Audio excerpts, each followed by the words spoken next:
ધોરણ 12 અર્થશાસ્ત્ર board exam 2024ના પેપરનું સંપૂર્ણ સોલ્યુશન. માર્ચ 2024ની તમારી એક્ઝામ આજે પૂરી થઈ અર્થશાસ્ત્રની. એનું સંપૂર્ણ સોલ્યુશન જોવાના છીએ. વિભાગ એથી લઈ ઈ સુધી જોઈશું. ઘણો ટાઈમ વેસ્ટ તમારો નહીં કરીએ કારણ કે બોર્ડ એક્ઝામ તમારી ચાલી રહી છે. પરંતુ ચેનલ જરૂરથી સબસ્ક્રાઇબ કરી દેજો, વિડીયો લાઇક કરી દેજો અને તમારે કેટલા ગુણ આવ્યા છે એની કોમેન્ટ કરવાનું ન ભૂલતા. ચાલો આપણે વિભાગ એથી શરૂઆત કરી દઈએ અને એ પણ કહી દઉં કે આમાંથી આઈએમપીમાંથી આપણા ખૂબ બધું પૂછાણું છે, એટલે ખૂબ બધું પૂછાણું છે. નીચેનામાંથી કોનો સમય તારીખના પ્રકારમાં થતો નથી તો ચિત્રાકૃતિ. આપણે આઈએમપી પેપર સોલ્યુશનમાં તમને સમજાવ્યું હતું કે આ 3 આવે છે અને આ ચિત્રાકૃતિનો સમાવેશ નથી થતો. ઓકે. આર્થિક માહિતી અંગે ડેટા સ્ટડી કોણ તૈયાર કરે છે? પ્રયોગશાળા, સંશોધન કેન્દ્રો, સરકાર વગેરે.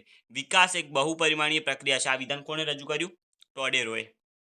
2014માં માનવ વિકાસ આંકની દ્રષ્ટિએ વિશ્વમાં પ્રથમ સ્થાન નોર્વેનો હતો. ફુગાવાના મુખ્ય પ્રકાર કેટલા છે? 2 પ્રકાર છે. ટૂંકા ગાળાનું સૈદ્ધાંતિક જે હોય છે ધિરાણ, એ કેટલા વર્ષ સુધીનું હોય છે? સમયગાળો 1 વર્ષ સુધીનું. નીચેનામાંથી કોનો સમાવેશ નાણાકીય નીતિના ગુણાત્મક સાધનમાં થાય છે? ભેદભાવયુક્ત વ્યાજના દર.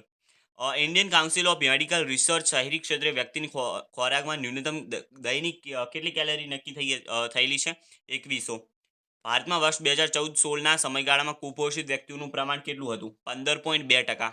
બેરોજગારીની સમસ્યાના અભ્યાસાર્થે રચાયેલ સમિતિ ભગવતી સમિતિ કયા પ્રકારની ઉત્પાદન પદ્ધતિ બેરોજગારીમાં વધારો કરે છે? મૂડી પ્રધાન. સ્વતંત્રતા પછી ભારતમાં સૌપ્રથમ વસ્તી ગણતરી પત્રક કયા વર્ષમાં તૈયાર થયું? 1951માં. દર 1000 પુરુષો સ્ત્રીઓનું પ્રમાણ કેટલું છે ભારતમાં? કયા રાજ્યમાં વધારે છે? તો એમાં આવશે કેરળ આવશે. ઓકે, કેરળમાં સૌથી વધુ છે. પછી ભારતમાં કૃષિ સંશોધન કરતી સંસ્થા કઈ છે? આઈસીએઆર. આજના સમયમાં વિદેશ વેપારમાં કયું સાધન વધુ ગતિશીલ છે? નિયોજન શક્તિ. તમારી બુકમાં આપેલું છે. લેણદેણની તુલના કેટલા પ્રકાર હોય છે? તો 2 પ્રકાર હોય છે. અગરબત્તી ઉદ્યોગ કયા પ્રકારનું ઉદાહરણ છે? ગૃહ ઉદ્યોગ, કારણ કે એ ગૃહ ઉદ્યોગ દ્વારા ચલાવાય છે થોડા લોકો દ્વારા. વિશેષ આર્થિક વિસ્તારોનો અમલ ભારતમાં ક્યારે થયો? તો વર્ષ 2000માં થયો હતો. 2011ના આશરે કેટલા ટકા વસ્તી શહેરોમાં રહેતી હતી? 32% વસ્તી. ઓએનજીસીની સ્થાપના કયા વર્ષમાં થઈ? 1959માં. હવે વિભાગ બી આપેલો છે 1 માર્ક્સના પ્રશ્નો, એનું પણ સંપૂર્ણ સોલ્યુશન. વૃત્તાંશ આકૃતિ એટલે શું? તો કુલ માહિતીના પેટા વિભાગોને વર્તુળના અંશમાં પ્રમાણમાં દર્શાવતી આકૃતિ એટલે વૃત્તાંશ આકૃતિ. બાળ મૃત્યુદર એટલે શું? દર વર્ષે પ્રત્યેક 1000 જીવતા જન્મેલા બાળકોમાં 1 વર્ષ સુધીમાં મૃત્યુ પામતા બાળકોનું પ્રમાણ એટલે બાળ મૃત્યુદર. રેપો રેટ એટલે શું? જે વ્યાજના દરે આરબીઆઈ વ્યાપારી બેંકોને ટૂંકા ગાળા માટે નાણાં આપે અથવા ધિરાણ આપે એટલે રેપો રેટ. નાણાકીય નીતિના ગુણાત્મક સાધનો એટલે જે સાધનો સમગ્ર અર્થતંત્રના બધા ક્ષેત્રોની એક સરખી અસર પહોંચાડતા નથી તે સાધનો એટલે ગુણાત્મક સાધનો. ખેતી ક્ષેત્રે ખેડૂતોને પાક નિષ્ફળતાના જોખમ સામે રક્ષણ આપતી યોજના કઈ છે? પ્રધાનમંત્રી ફસલ વીમા યોજના. પછી કૃષિ સિંચાઈ યોજનામાં કયું સૂત્ર આપવામાં આવ્યું હતું? હર ખેત કો પાણી. આ તો સૌને યાદ હોય. નાબાર્ડની રચના 1982માં થઈ હતી, આપણે સૌને ખબર. વિકાસલક્ષી આયાતો એટલે શું? તો વિકાસલક્ષી આયાતો એટલે કાચો માલ, નિષ્ણાંતોની સલાહ અને યંત્રો વગેરેની આયાત. નાના પાયાના ઉદ્યોગો કયા પ્રકારની ઉત્પાદન પદ્ધતિનો ઉપયોગ કરે છે? શ્રમ પ્રધાન. ઓએનજીસીનું પૂરું નામ oil and natural gas corporation. આઈએમપીમાંથી ઘણું બધું છે, તમને ખ્યાલ હશે. પછી 2 માર્ક્સના પ્રશ્નો છે. આકૃતિ એટલે શું અને તે શા માટે દોરવામાં આવે છે? પાઠ 1માં મળી જશે. કમ્પ્યુટર ટેકનોલોજીના ઉપયોગના ભયસ્થાનો પાઠ 1. રાષ્ટ્રીય આવકના નિર્દેશકની મર્યાદા પાઠ 2માં તમને મળી જશે. આર્થિક વિકાસના નિર્દેશકો કયા છે? યાદી આપો પાઠ 2માં મળી જશે. ફુગાવાના લક્ષણો પાઠ 3. નાણાંના પ્રકારો પાઠ 3. બેંક શબ્દનો ઉદ્ભવ સિદ્ધ થયો પાઠ 4. આરબીઆઈ નાણાકીય કાર્યો આરબીઆઈના પાઠ 4માં મળી જશે. સાવ સહેલા પ્રશ્નો એવા છે. ગરીબી રેખાની મર્યાદા પાઠ 5. ઘર્ષણજન્ય બેરોજગારીનો અર્થ અને ઉદાહરણ પાઠ 6. ભારતમાં શ્રમ પ્રધાન ઉત્પાદન પદ્ધતિ વધારે અનુકૂળ છે એ સમજાવવાની હતી પાઠ 6. દીનદયાળ ઉપાધ્યાય ગ્રામ જ્યોતિ યોજના પાઠ 6માં મળી જશે તમને. વેપાર તુલા અને લેણદેણની તુલાનો અર્થ પાઠ 9. ઊંડિયામણ દર એટલે શું? પાઠ 9.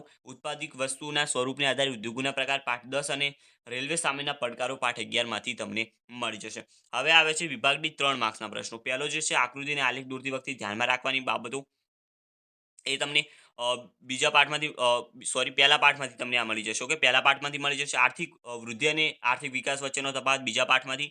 જીવનની ભૌતિક ગુણવત્તાનો આંક એટલે શું? તેના ઘટકો પણ બીજા પાઠમાંથી. ગરીબીના અન્ય કારણો એ 5મા પાઠમાંથી. મહાત્મા ગાંધી રાષ્ટ્રીય ગ્રામીણ રોજગાર ગેરંટી યોજનાની માહિતી આપવાની છે, 6ઠા પાઠમાંથી તમને મળી જશે. ઊંચા જન્મદર માટેના કારણો 7મો પાઠ.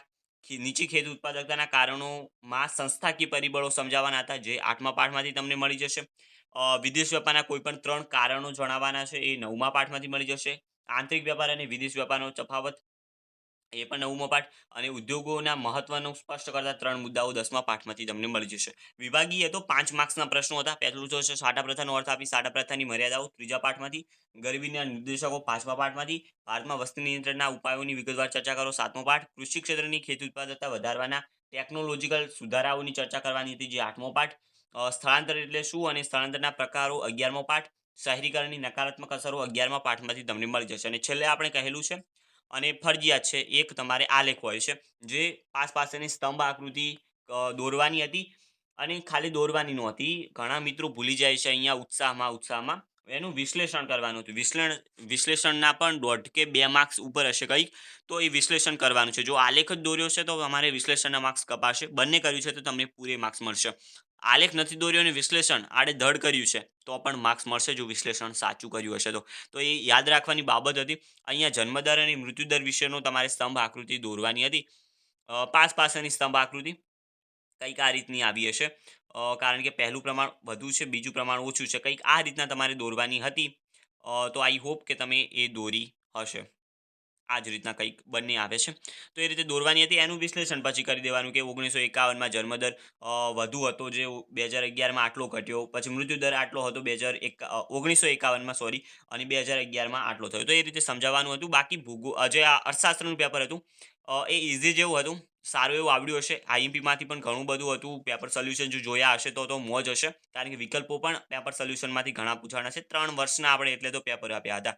તો હવે આગળના જે પણ વિષયનું તમારે હોય, તમામ મટીરિયલ આપણી ચેનલ ઉપર પ્રોવાઈડ કરેલું છે પહેલેથી. જરૂરથી જોઈ લેજો, ચેનલ સબસ્ક્રાઇબ કરી દેજો, વિડીયો લાઇક કરી દેજો, તમારા મિત્રોની શેર કરવાનું ના ભૂલતા. મળીશું નવા વિડીયોમાં, ત્યાં સુધી ગુડ બાય.